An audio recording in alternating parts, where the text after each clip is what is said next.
Astro సిండికేట్లో మీ personal and business promotions కోసం కింది నెంబర్కు కాంటాక్ట్ చేయండి.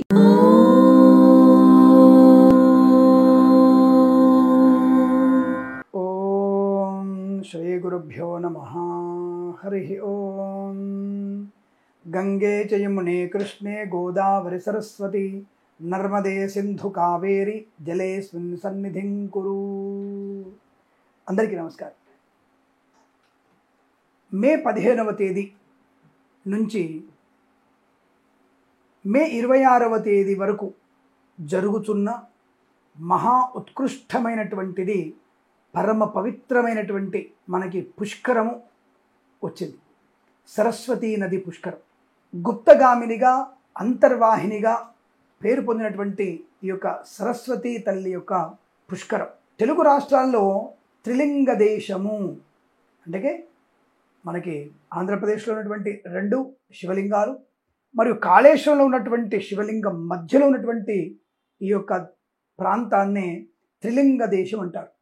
అందుకే దీనిని తెలుగు అన్నటువంటి భావన వచ్చింది. త్రిలింగ దేశం మధ్యలో ఉన్నది కాబట్టి తెలుగు అనేటువంటి నామం జరిపి ఈ భాషను మనం మాట్లాడుకుంటున్నాం. కాబట్టి ఇక్కడ తెలంగాణ ప్రాంతంలో ఉన్నటువంటి వారికి మరియు ఆంధ్రలో ఉన్నటువంటి వ్యక్తులందరికీ కూడా సరస్వతీదేవి యొక్క అనుగ్రహం అంటే పుష్కరుడి అనుగ్రహం పొందడానికి మనకి ఇక్కడ కాళేశ్వరం దగ్గర ముక్తేశ్వర స్వామి దర్శనం చేసుకొని అక్కడ స్వామివారి యొక్క దర్శనము, తీర్థ కోటి స్నానము ఆచరించవచ్చు.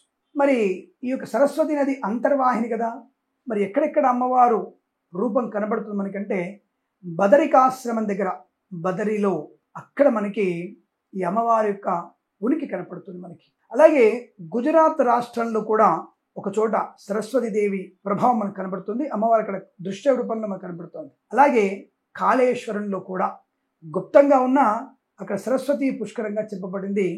అక్కడ ముక్తేశ్వరుడికి అనుగ్రహంతో అక్కడ సరస్వతీదేవి ఆవిర్భావం అని చెప్పబడుతోంది. ప్రయాగలో కూడా అంతర్వాహిని, బదిరిలో ప్రత్యక్ష వాహిని, అలాగే గుజరాత్లో దేవోస్వర్ణ ప్రాంతంలో కూడా అంతర్వాహినిగా ఉంటుంది. మనకి బ్రహ్మ పురాణంలో, బ్రహ్మ వైవర్స్వత పురాణంలో మనకి ఈ యొక్క సరస్వతి ఆవిర్భావం గురించి చాలా స్పష్టంగా చెప్పబడింది. అంటే సరస్వతిదేవి ప్రత్యక్షంగా మనకి కనపడుతుంది, ప్రత్యక్షమైనటువంటి ఆ నదీమ తల్లిని మనం ముట్టుకొని స్నానం ఆచరించవచ్చును అని చెప్పబడుతుంది. కానీ ఇక్కడ కాళేశ్వరం దగ్గర, గుజరాత్లోను, బ్రహ్మ సరోవర్లోను మరియు ప్రయాగలోను, బదరిలోను మనం స్నానం ఆచరించిన వారికి అద్భుతమైనటువంటి సరస్వతీ పుష్కర శోభ, సరస్వతీ నది యొక్క పుష్కర స్నానం అద్భుతమైనటువంటి జీవాన్ని కలిగిస్తుంది.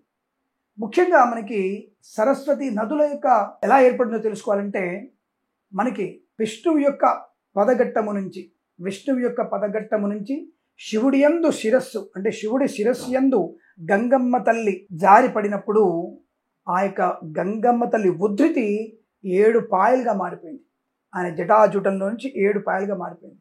అందులో ఒక పాయ సరస్వతీ నది. ఆ సరస్వతి నది కొన్ని నదుల యొక్క ప్రవాహం ఎలా ఉంటుందో అంత ప్రవాహం ఉంటుందట. గంగాదేవి తర్వాత అంతటి ఉధృత ప్రవాహం అనేది సరస్వతి నది. అసలు ఎంత జలజలా పారుతుంది అమ్మవారు. ఆ గోదావరి కంటే కూడా ఎక్కువగా వేగంగా పరిగెట్టగలిగేటువంటి స్థితి ఉంటుంది సరస్వతి నదికి. దీన్ని మరొక రకంగా చూడాలి మనం. ఒక రకంగా తల్లి వేగం చూస్తే మరొక రకంగా మేధస్సుకి కారణమయ్యేటువంటి తత్వం. అంటే ఏ విషయమైనా సరే మంచి విషయాన్ని వెంటనే అవగాహన చేసుకోవడానికి వెంటనే ఆకర్షించాలి. చెడుని కూడా అంత వేగంగా పోగొట్టుకోవాలి అనేటువంటి అర్థాన్ని కూడా పెట్టుకోవచ్చు. మనం బుద్ధి పాదరసంలా పనిచేస్తా అనుకుంటాం కదా, అటువంటి బుద్ధి పాదరసంలా పరిగణించబడుతున్నప్పుడు ఈ అమ్మవారి కూడా వేగవంతమైనటువంటి తన బుద్ధిని, తన యొక్క చలనాన్ని, తత్వాన్ని మనకి వేగంగా అందించగలిగే శక్తి సరస్వతి నదిది. అలాగే ఇక్కడ మనకి వ్యాసుల వారు బదరికాశ్రమంలో కూర్చొని ఈ యొక్క 18 పురాణాలు రాస్తున్నప్పుడు గంగమ్మ తల్లి వేగంగా వస్తున్నప్పుడు ఆయన అన్నాడట, అమ్మా నీ యొక్క లయబద్ధమైనటువంటి సంధి సమాసాల అలంకారాలని కూడా నాకు ఇచ్చేస్తే నేను 18 తిప్పి ఈ యొక్క 18 పురాణాలు ఇతిహాసాలు రాస్తానని చెప్పినప్పుడు అమ్మవారు తనలో ఉన్నటువంటి అలంకరణ, సంధి సమాసాలవన్నీ కూడా ఒక పూలమాల చేసి వ్యాస మహర్షికి వేసినట్టుగా చెప్పబడుతుంది.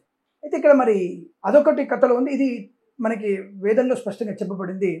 అయితే కొన్ని విషయాల్లో కొంతమంది శాపం అంటారు. వ్యాసుడు బదరికాశ్రమంలో కూర్చొని తను ఈ యొక్క అష్టాదశ పురాణం రాస్తున్నప్పుడు గంగమ్మ తల్లి వేగానికి ఆయన కోపగించుకొని నువ్వు అంతర్వాహినిగా ప్రయాణం చేయని చెప్పి అన్నట్టుగా కొంత చెప్తారు. కానీ ఆయన ఈ యొక్క పురాణం రాయడం కోసం అమ్మవారిని అర్థించినట్టుగానే మనకి ప్రమాణంగా చెప్పబడుతుంది. బ్రహ్మ వైవర్త పురాణంలో ఇది స్పష్టంగా కనబడుతుంది. కాబట్టి మనకి ఎలా అయినా సరే సరస్వతి అమ్మవారి వేగం గురించి, తనలో అంటే ఎంత అందంగా ప్రవహిస్తున్న అర్థం అక్కడ, అంటే ఆ యొక్క శోభ, అమ్మవారి శోభ అని చెప్తూ ఉంటారు. అటువంటి పుష్కరము 12 సంవత్సరాలకు ఒకసారి వస్తుంది. ఈసారి మనకి శ్రీ విశ్వావసునామ సంవత్సర వైశాఖ బహుళ విధియ బుధవారము మే 14వ తేదీ రాత్రి 10:36 బృహస్పతి అంటే వృషభ రాశిలోంచి మిథున రాశిలోకి ప్రవేశించడంతో పుష్కరం ప్రారంభమైంది. కానీ రాత్రిపూట పుష్కరుడు ప్రవేశించినప్పుడు మనం స్నానం చేయకూడదు కనుక మరునాడు పొద్దునే 5:44 నుంచి 6 గంటల మధ్యలో మనం స్నానం ఆచరించడం ప్రారంభం చేశాం. ఇవాళకి దాదాపుగా 4 రోజులు అయిపోయింది. మనం బ్రహ్మాండంగా స్వామి అమ్మవారిని దాంట్లో మనం స్నానం చేస్తున్నాం, పునీతులం అవుతున్నాం. మరి ఈ యొక్క పుష్కరుడి యొక్క ప్రయాణము 12 రోజులే, అంటే సంవత్సరానికి ఒక మాసంగా 12 సంవత్సరాలకు ఒక రోజుగా ఆయన పెట్టుకొని ఈ 12 రోజులు పుష్కరుడు ఒక్కొక్క సంవత్సరానికి ఒక్కొక్క దగ్గర ఉన్నట్లు లెక్క. ఇది 12 సంవత్సరాల యొక్క కాలం మారుతుంది, అంటే ఆయనకు ఒక రోజుతో సమానం ఒక సంవత్సరం. అంటే ఈ 12 రోజులు సార్ధ త్రికోటి దేవతలు. ఇక్కడ మళ్ళీ ఒక విషయం మీకు చెప్పాలి. అంటే 33 కోట్ల మంది దేవతలు ఉంటారా, 3 కోట్ల మంది దేవతలు ఉంటారా మీకు అడిగే వాళ్ళకి సమాధానం, మనకి అంతమంది దేవతలు లేరండి. ఇక్కడ మనకున్నది 33 దేవతలే. అష్టవసువులు, ఏకాదశి రుద్రులు, 12 ఆదిత్యులు, ఇంద్రుడు, ప్రజాపతి, ఈ 33 మంది మాత్రం మన దేవతలు. అయితే ఒక్కొక్కళ్ళు ఒక వర్గంగా విభజించుకొని 33 కోట్ల మందిని సంరక్షిస్తారంటే 33 మందిగా విడిపోయి చరాచర చూసినటువంటి 60 లక్షల కోట్ల చరాచర జీవాలంటే కూడా వాళ్ళు కాపాడుతుంటారు, అడ్మినిస్ట్రేషన్ చేస్తుంటారు. కాబట్టి 33 మంది మన ప్రధాన దేవతలు. అందులో విష్ణుమాయ చేత సృష్టించబడ్డారు వీళ్ళందరూ కూడా. అందుకే విష్ణుడు ఒక్కడే దేవుడు మనకి. అందులోనే శివుడు ఉన్నాడు. శివకేశవులకు భేదం లేదు. కాబట్టి బ్రహ్మ విష్ణు శివుడు ముగ్గురు ఒకటే, ఆ ముగ్గురి తత్వం ఒకటే, ముగ్గురి భిన్న రూపాలు మాత్రం వేరు, వారి యొక్క విద్యుక్త ధర్మం ఒకటే, కానీ వారు చేసేటువంటి పనులు వేరువేరుగా ఉంటాయి. అందుకనే మనం అనవసరంగా కంగారు పడాల్సిన అవసరం లేదు. అయితే ఇలాంటి సమయంలో ఈ సార్ధ త్రికోటి దేవతలందరూ, 73 దేవతలందరూ కూడా వచ్చి ఇక్కడ పుష్కర స్నానం అంతర్వాహినిలో, అసలే అంతర్వాహిని, అందులో మనకు కనపడకుండా వాళ్ళు స్నానం చేస్తారు.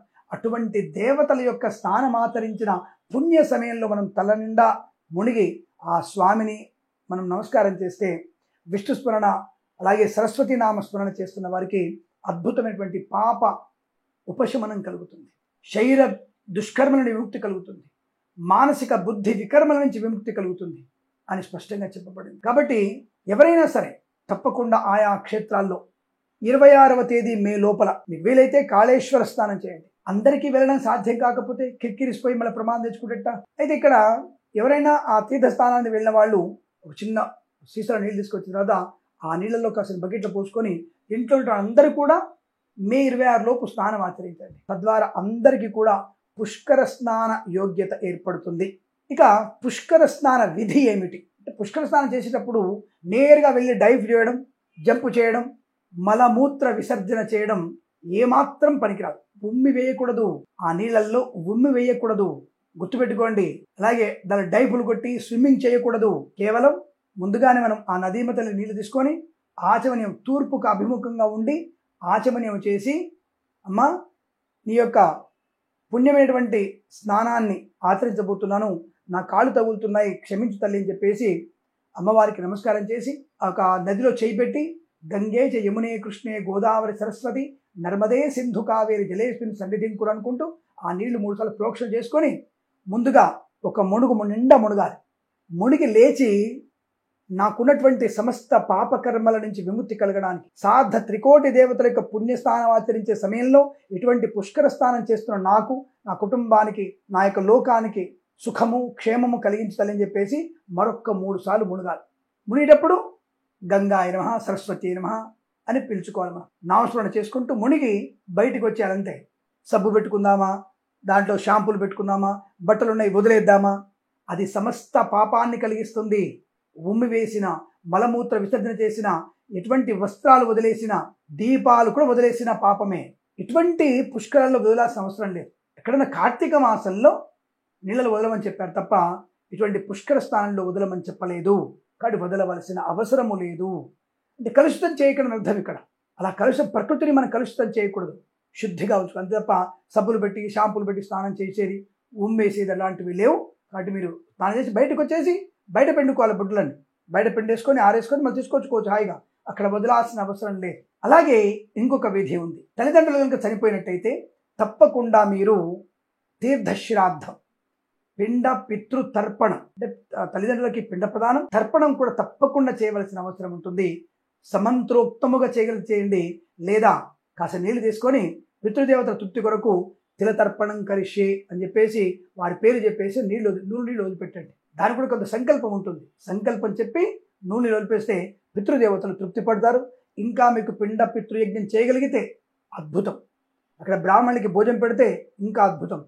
శక్తి వంచన లేకుండా అటువంటి ప్రయత్నాన్ని చేయండి. అలాగే మనకి ఈ తీర్థశ్రాద్ధం కూడా స్పష్టంగా శాస్త్రంలో చెప్పబడింది. మనకి ఎలా చెప్పబడింది అంటే, గచ్చన్ దేశాంతరం యచ్చ శ్రాద్ధం కుర్యాత్తు సర్పిష యానార్థమితి తత్ప్రోక్తం ప్రవేశే చ న సంశయ. అంటే తీర్థయాత్రలు చేస్తున్నప్పుడు, పుణ్యనదులు చేస్తున్నప్పుడు, అంటే పుణ్యనది తీర్థయాత్ర చేస్తున్నప్పుడు క్షేత్రములందు కానీ ఎక్కడైనా సరే తనకు ఉన్నంతలో తనకు దొరికినటువంటి ద్రవ్యము చేత పితృదేవతలకి పిండ తర్పణాదులు చేయమని చెప్పబడింది. సాధ్యమైనంత వరకు ప్రతి యాత్రలో కూడా తప్పకుండా చేయాలి. అలా చేస్తే మన పితృదేవతలు సంతృప్తి పడతారు, మనల్ని వారు సదా రక్షిస్తూ ఉంటారని చెప్పబడుతోంది. అలాగే తీర్థే సంవత్సరే ప్రేతే పితృయాగే మహాలయే పిండదానం ప్రకుర్వీత యుగాధి భరణే మఘే మహాలయే గయా శ్రాద్ధే మాతాపిత్రో క్షయే హని యస్య కస్యాపి మర్తృస్య సపిండీకరణే తథా కృతోద్వాహో అపి కుర్వీత పిండ నిర్వపణం సదా అని చెప్పబడింది.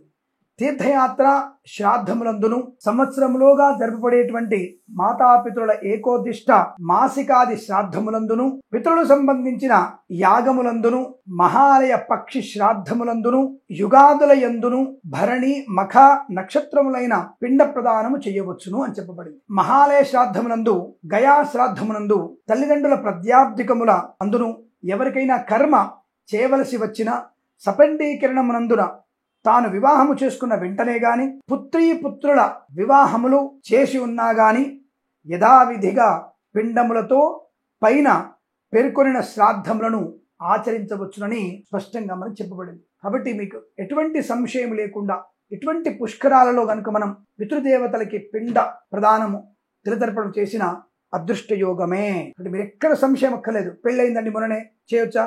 హాయిగా చేయొచ్చు. శ్రాద్ధం చేయొచ్చా? చేయొచ్చు. సపిండీకరణం చేయొచ్చా? చేయవచ్చు. ఎక్కడ కూడా ఇబ్బంది లేదు. కాబట్టి మీరందరూ కూడా హాయిగా అక్కడక్కడ తీర్థాస్త్రాలకి వెళ్ళి అక్కడ ఇటువంటి కార్యక్రమాలు చేసి తల్లిదండ్రుల యొక్క మోక్షానికి కారణమవుతారు. మీరు గతించిన తర్వాత మోక్షాన్ని పొందుకోవడానికి బతుకున్నంత కాలం కూడా సమస్త దేవతల అనుగ్రహాన్ని పొందడానికి ఉపయోగపడుతుంది. కాబట్టి మీరందరూ ఇటువంటి సరస్వతీ నది పుష్కర స్నానం ఆచరించి అష్టైశ్వర్య ప్రాప్తి పొందాలని కోరుకుంటూ సర్వేజన సుఖినో భవంతు. ప్రేమతో మీ కిరణ్ శర్మ.